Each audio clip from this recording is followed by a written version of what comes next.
I'm Ted Meyer, and I am in Glendale, California with Ashley Bravin. I have known Ashley for a long time. I used to see you out at art openings and you were displaying your work, which you're still doing, but you did it more often before. And then you sort of disappeared, and I saw on Facebook that you were having some medical issues.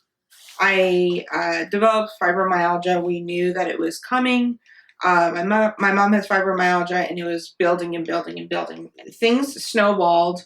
I had two forms of conversion disorder. I lost my ability to walk straight and then speak properly without a stutter. I had seizures, gastroparesis, a rare kidney disease, and then I also developed myalgic encephalitis, which is ME/CFS. Some people know it as chronic fatigue, which is a debilitating just exhaustion condition of fatigue to the point where if you have conversations like this, I'll be recovering for a very long time. I tend to bore people to death, so you'll bore me to being bedridden is what happens. Right, well, let's talk about how it's affected your artwork. I did scientific illustration for a good long while. I worked with the Natural History Museum back in Pittsburgh, but the other big part of my work was all research-based, and it was about different issues. Like I did an entire series on chronic wasting disease, which was a disease that hit deer. I did 2 grants and a fellowship about blood sports, comparing dogfighting and boxing in the 1920s. I think that's the work you were working on when we first met. Yes, that was the big push of mine.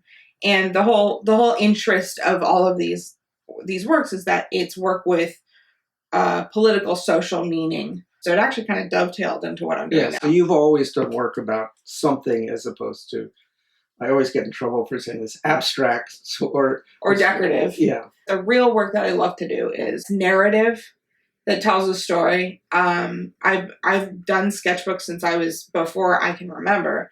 And so that's always been like a journal of things that are happening.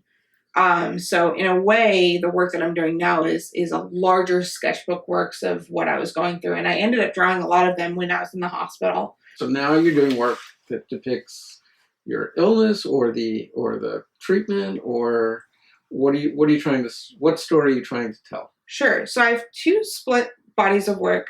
The one, which are these large works, which is called Catharsis, which is me basically processing everything that's happened. That includes trauma, that includes treatments, and just like when I lost my ability to drive because of my seizures, I'm processing that and getting a mobility aid, having a new service dog. With my needs snowballing, I needed to process it. So that's what this work is about. So let's talk about some of these. Let's start with this one. Just after I had the seizures, they were doing a study to see what the nature of the seizures were. And it was a really bizarre time because the pandemic was like at a peak, but the hospitals didn't know how to handle it. At the same time, the California fires were burning. So I could see the smoke and the fires from my hospital room. It was a very apocalyptic experience, and everything in my life had shifted at the time. So this is a real point in time. You've got your mask on from the pandemic. There's the fires. You're being treated. And what's the text? The text is a description of what's happening, saying, I experienced the beginning of the pandemic from the inside of an inpatient facility, and then, which was the first work, and now in a hospital overlooking these fires, and the world, basically the world's burning for myself and others. Okay, so this work was done about my inpatient stay. Came in to come off of a medication that was being very detrimental towards me. And I ended up having horrific hallucinations, very violent reaction to it. Basically the beginning of all of this. And I just felt devastated. And I had my first seizure there, and I've had over 300 since. Due to my seizures, after the consultation in the 5-day EMU, they advised me to no longer drive and that my license was going to be revoked. So that driving has been a massive source of independence for me. So this was a really difficult time. It was the same car, my first car. This one shows you personally, but this one to me is so interesting because most people, you don't think of all the ancillary things. Like you can't get in a car now and go to the supermarket. You can't, like having to stop driving, having to stop drawing or painting as much, it's all those little things about getting sick, that's especially during a pandemic when you're sort of stuck here anyway. Right. And then you can't drive, the times when you'd want to get away and like. Absolutely.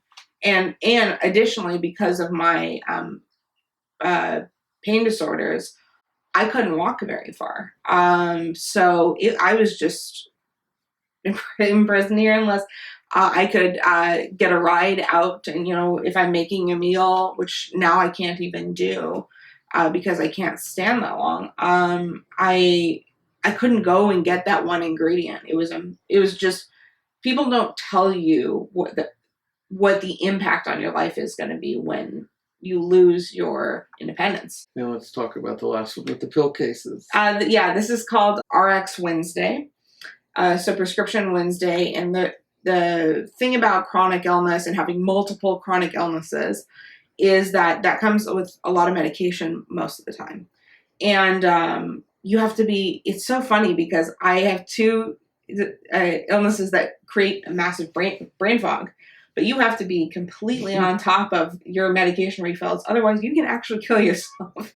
Let's sort of finish up with the idea of trying to explain your condition to people around you. Sure. So when you were working with deer wasting or you're working with other things, it's an external. It was very pointed work. It had a purpose, but you weren't the purpose. You're doing work now that might really never find a home. It's so it might get shown, but chances are it's pretty personal. Oh yeah, this is not a landscape or a